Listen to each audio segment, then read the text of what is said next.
Ethical Perspectives on the News is produced by the Interreligious Council of Lynn County, which is solely responsible for its content. The views and opinions expressed on this program do not necessarily reflect those of the staff and management of KCRG TV9.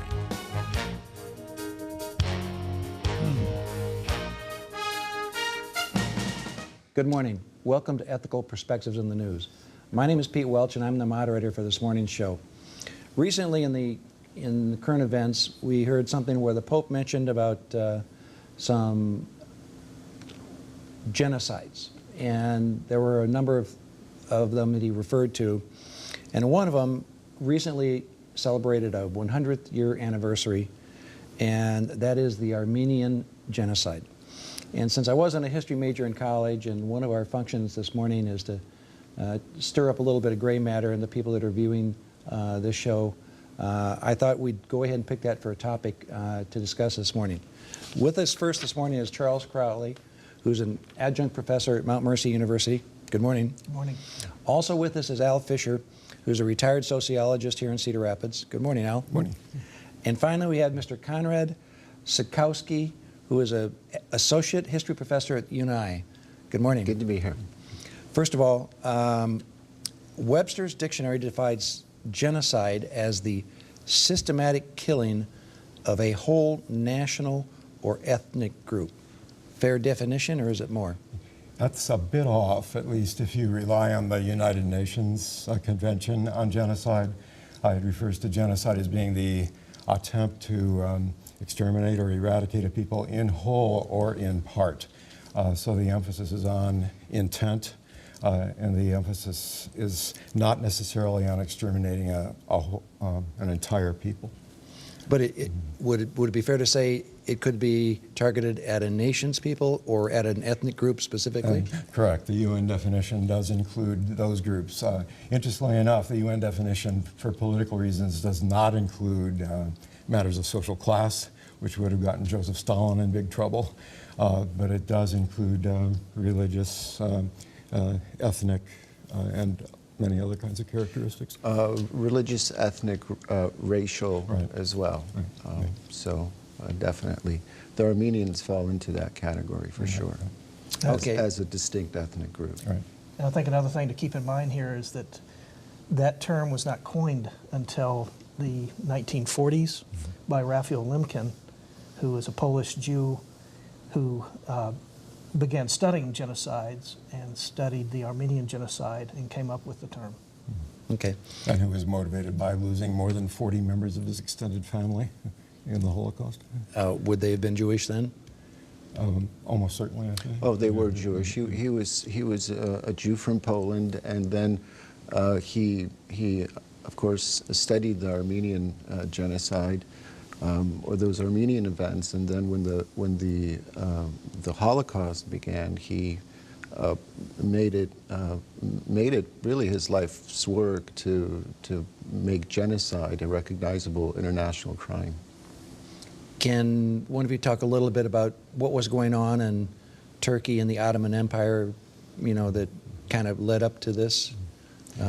Perhaps Al, start us off a little bit. The Ottoman Empire had been losing much of its empire, of its territory. Estimates are as high as 85%. So some of this, I think, was a matter of feeling threatened, partly by the Armenians' great economic success, but also by the desire to scapegoat a particular ethnic group for their own current political failures. And Ottoman Empire, can you give our viewers this morning an idea where they stretched from? Yeah, I mean, it was much more than Turkey alone in our modern sense. Where was that? That was all over the Middle East? Asia Minor. Right. The Ottoman Empire really, the origins go back hundreds of years to at least the 13th, 14th centuries. And it began to expand on the Anatolian Peninsula, and then at its height in the 16th and 17th centuries, it stretched well into North Africa, covering much of the Middle East, and into southeastern Europe. And Vienna itself was challenged by the Ottomans several times, but it never did quite fall. So the empire was a vast empire in the region, but as Al said, it began to lose territory to the emerging Balkan states, to Russia, to other parties as well. It was challenged by Britain and France as well, and so it was a shrinking empire. It was very it was called the sick man of Europe, of course, a very common term for the empire in the 19th century. And nationalism began to then be injected into the empire, and the so-called Committee of Union and Progress after 1908 especially did this. This was a group of individuals who wanted to modernize the Ottoman Empire, but a more right-wing faction emerged in the Committee of Union and Progress by 1913.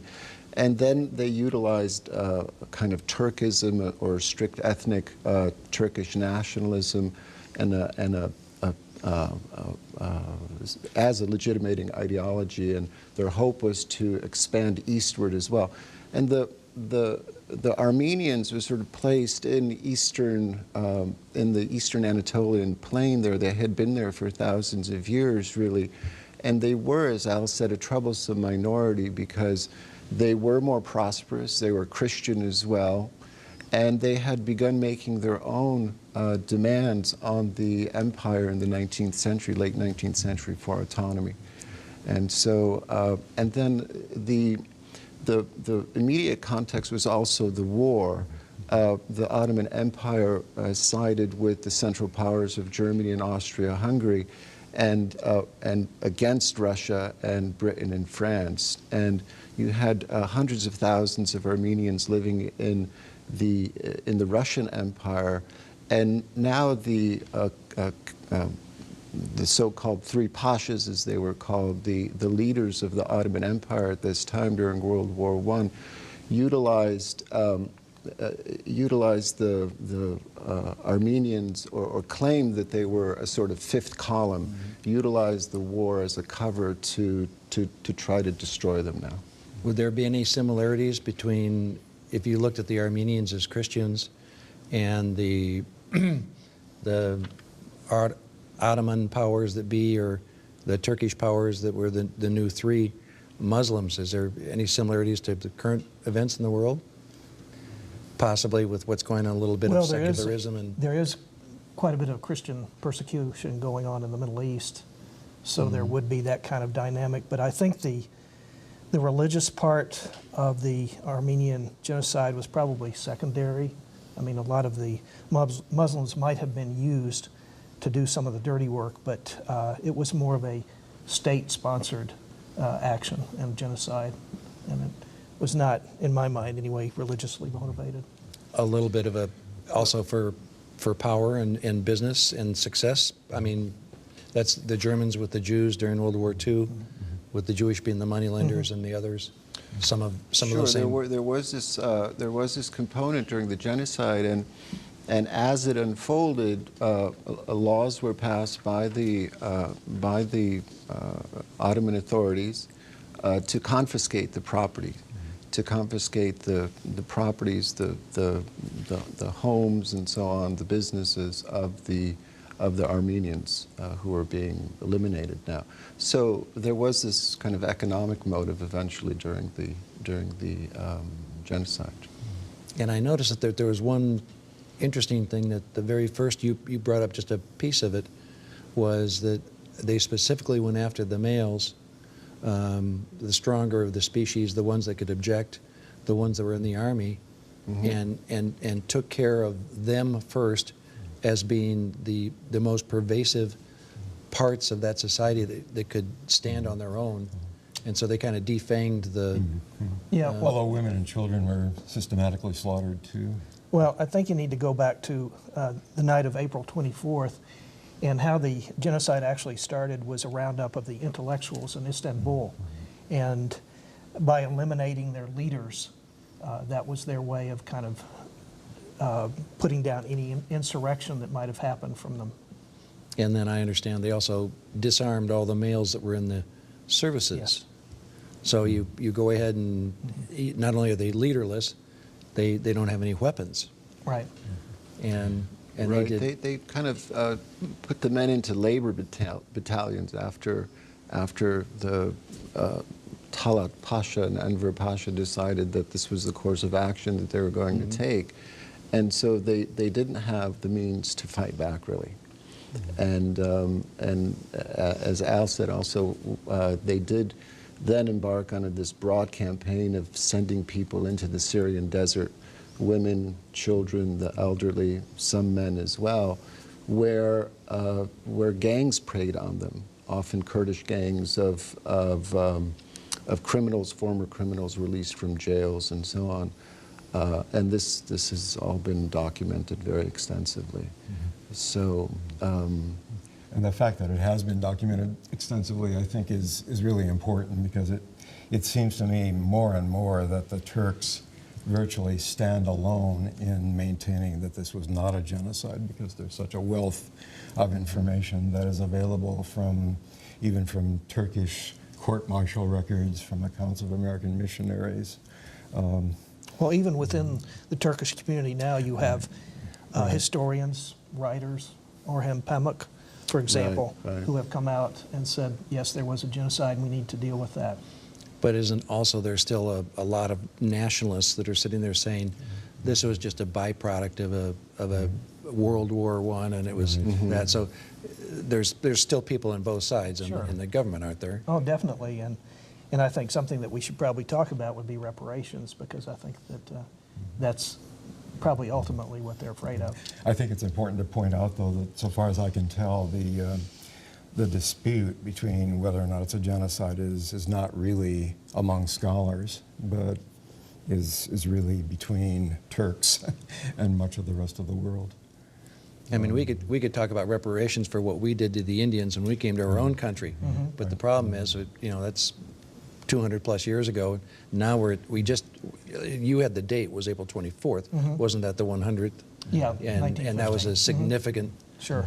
And there were some allowed protests in the country, but still, I don't remember seeing lots of coverage in the American press. But just as the Germans, within a quarter century, were admitting the genocide that had happened there, and just as I think American school books today, histories, acknowledge the fact that we killed 95% of the Native Americans who were here, I think it's essential as a way of honoring the dead and of learning lessons from history that we acknowledge this as a genocide as well. Well, one of the problems there, Al, is that when you win the battle and get to write the history books, right, exactly. Isn't that exactly? You want to explain that for our audience, what we're getting at there? Well, that may be part of the reason here, and yet it seems to me, in the court of world opinion, I think that the U.S.'s, President Obama most recently, refusal to call this a genocide it's important that we realize that this is a matter of political reconnoitering rather than an assessment of the actual evidence, which I think is indisputable. My research turned up the information that there had been legislation introduced in the Reagan, Clinton, and Bush administrations to recognize this as genocide, and it never got any traction. Right. William Proxmire, the senator from Wisconsin, I think introduced it, 4,500 days in a row on the Senate floor. But you might be interested to know that Iowa is only one of 7 states which has not recognized the Armenian Genocide. Yeah, there is a whole list of individual action states in this country, 43, as Charles said, that have recognized the events as genocide. And unfortunately, Iowa is not one of those states. Well, maybe we can start something today. Maybe we can. Do we even that's the have plan. Do we even have a recognizable Armenian population within the state? Well, but even if we don't, there are some Armenians here. I have a very good friend of mine who is an Armenian who is the grandchild of survivors who grew up in Bulgaria, one of the countries that took in refugees. Even if we don't have a big community, I think there are plenty of people who understand that genocide is something obviously to work against, to prevent, and Iowa should take a stand officially on the matter and be one of the states that does include its voice that this was a genocide. Yeah, I'm sorry, go ahead. one of the most recent states was South Dakota, and I doubt they have many more Armenians than we do. us. Yeah. Al? One of the things that I have been finding more and more individuals who passionately identify themselves as being of Armenian descent and who follow this literature very closely, but you would know this better than I, that there was a tremendous diaspora or dispersion of Armenians who were still alive after the genocide, and only about half of people who claim Armenian descent actually live in that area of the world anymore. So I think that has made it more difficult for such people to speak with political and organize with political solidarity. Are they possibly getting lost in the melting pot of blending in with other? I'm not sure. The ones I know are very knowledgeable and very self-conscious about it. I think They will always carry the name with them. Right, very passionate. LA, Los Angeles is the largest center of Armenians outside of Armenia today, and very prominent, of course, in California, but I think well into fourth and fifth generation Armenians after the event still are very, very conscious of their history and background. I was reading an interview just in preparation for this by Richard Hovhannisyan, a very prominent Armenian, retired at UCLA, who mentioned this fact that there are Armenians today, 4 or 5 generations later, who are very, very in touch with the whole genocide issue and very passionate to get the U.S. Congress to, the U.S. government to acknowledge that this was genocide. So they have not forgotten for sure. I've also talked with Turkish friends who vehemently deny that this is a genocide, and one of the more common arguments that they made was that during this period, nearly as many Turks died at the hands of the Armenians as vice versa. You're the historian. Is there any merit to that I argument? don't think there's any merit to that argument. Okay. I think this is what the Turkish authorities have claimed as one of the justifications that this was not genocide, that many Turks died as well. The Armenians simply were not prepared for this kind of war against the Turkish authorities, against the Turks. And I think. How did that fit into the big Turkish victory at Gallipoli? That they moved, that was where the British and the New Zealand and the Australian had done the beach war, and then the Turks held them back for so long and they eventually pulled back. And so like when we had the 100th anniversary in Turkey, they moved that by Yes, they did. a day to celebrate something else to kind of divert you Yes. off the topic. I think that was preceded by a naval assault by the British against Ottoman territory to open up the Dardanelles and the Bosphorus Straits to Allied shipping to Russia, the ally of Britain and France. And when the landing came, this may have been greater confirmation to the Ottoman authorities that this was just another challenge to their territory. And then the justification to claim that the Armenians were a fifth column kicked in, though from what I understand, preparations for massacres of Armenians had already been put in place. But this was just seen, I think, as another challenge to the empire and further justification that the government can begin to target the Armenians further.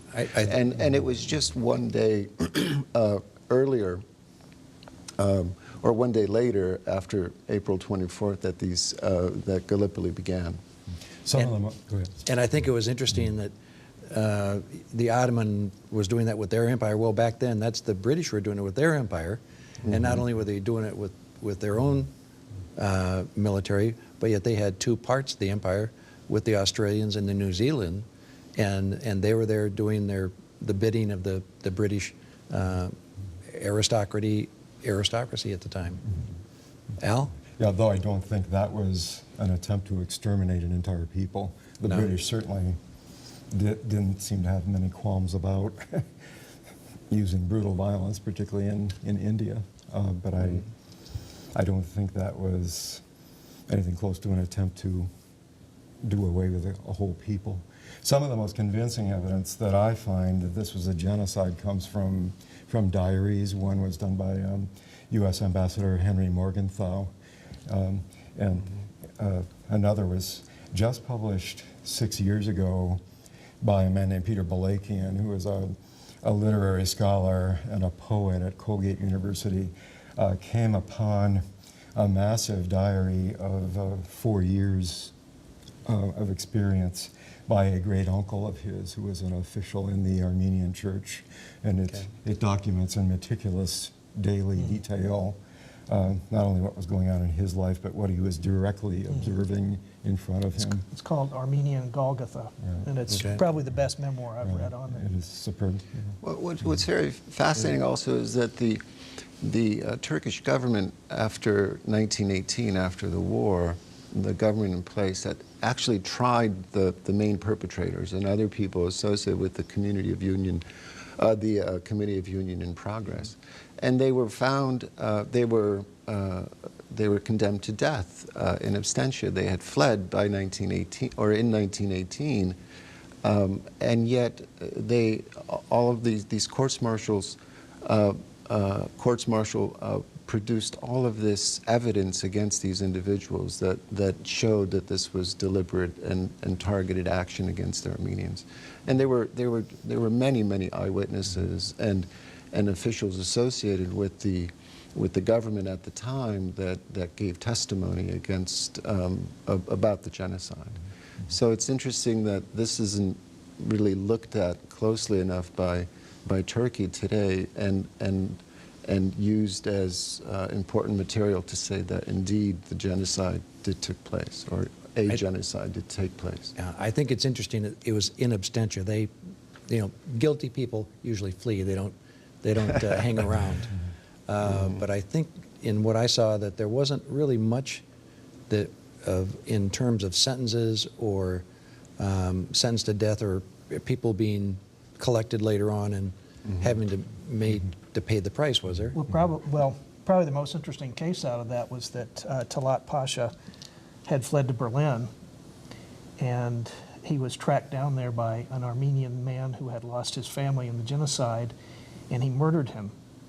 And there was a trial held in Berlin, and the Germans, who had been allied with the Turks, found him innocent. Okay. Well, we've talked about something that I think most of our audience probably wasn't aware of. What's the takeaway on this? What do we want to pass on to interested parties, our scholars, our children? What are the lessons? Well, I think an important lesson is that the Armenians are still suffering from this. I spent time in Armenia, and they're a landlocked country. At one point, they had a do you want to locate that for our viewers? Yes, Armenia, you mean the location where it was? In the where it was and where it is now, Yeah, where the people okay. are. They were reduced to 1/6 of the land that they used to have after the genocide. And it's a small country that's bounded by Turkey and Iraq, Georgia, and what would be the other country? Turkey? Did I say Turkey? Azerbaijan? Yes, Azerbaijan. So anyway, and it only has access out of 2 of those countries. So if you go to Armenia today, it's a wonderful country. I'd encourage everybody to visit it. But compared to what it was, they have suffered tremendously. Okay. One of the reasons they're suffering is because the border between Turkey and Armenia is still closed. It's a sealed border. There's if relations were normalized, then then of course trade would flow back and forth. This would definitely help the Armenians, of course. And there's also another toss-in problem, and that is you've got these Kurds. And the Kurds are fighting both the Turks and everybody else, including the Armenians. So, you know, it's not unlike other areas over there where people have more tribal instincts than they do country or ethnic, isn't it? Well, the Kurds, I think, are not fighting with the Armenians now. Their beef would be with the Turks at this point. Okay. In preparing for this program, I ran across quite a few essays that refer to discussion of whether this is genocide as, quote, merely academic. And I guess I have a self-interest in fighting back since that was my vocation, but it seems to me that ideas do have consequences, and the ability, the willingness to look the historical record in the face does make a difference in how people are treated today. Well, and in fact, this wasn't just an abstraction of an idea. It was actually taking it and physically taking lives. Right. And land. And land. And property. Property, houses, jewelry, clothing, you name it. So, you know, if it's in the abstract, that can be fine if you're not going to harm anybody, but that's the difference here. It's very vast harm. Yeah. Well, we've just got a couple minutes left. How about any final comments to wrap up? Konrad, you want to start us off? Well, I think it's important for the U.S. government to recognize this as genocide and stop skirting the issue just because Turkey is a major ally in the region. So many countries have already, 27 I think, have recognized this as genocide. The Turks will be angry, they'll withdraw their ambassador, but if Turkey does this, I mean, if the United States follows through on this and determines and officially labels this as genocide, then Israel will do so also. Israel hasn't formally done this as well, and other countries will do so. And it's important for America to do this because of the principles this country is based on as well, and the constant information we get in the media about the country fighting for human rights and so on. Sounds like you're saying the country ought to man up and put political correctness aside. Al, real quickly, we've got about a minute.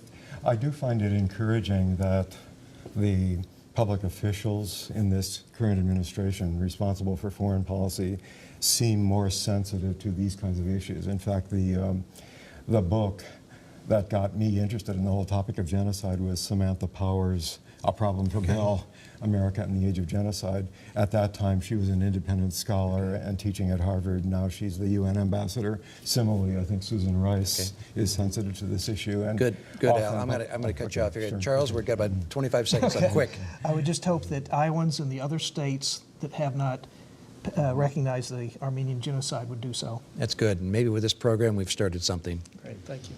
On behalf of the Religious Council for Cedar Rapids and Lynn County, thank you for joining us this morning. Go out and make our community a better place.